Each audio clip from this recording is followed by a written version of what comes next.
Hello guys, in this video I'm going to show you how to add text templates to your videos in CapCut, but first I wanted to tell you that don't forget to subscribe, because at 100,000 subscribers I'm going to show you my whole YouTube revenue statistics and growth strategy, how you can make money online. So let's jump into it. First, open the app.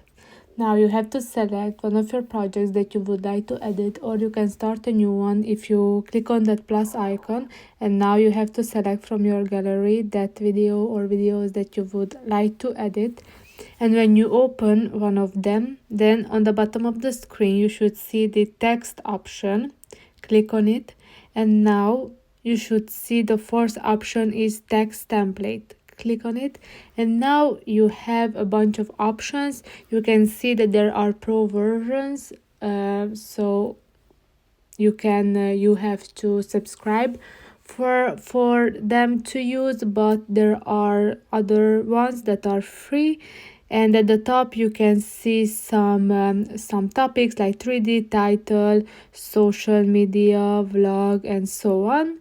So you just have to select one of them, click on that check mark option, and now you can see that it's added to my video. So that's it for this video. I hope that it was helpful for you. If it was, please consider subscribing, and see you in the next one. Bye bye.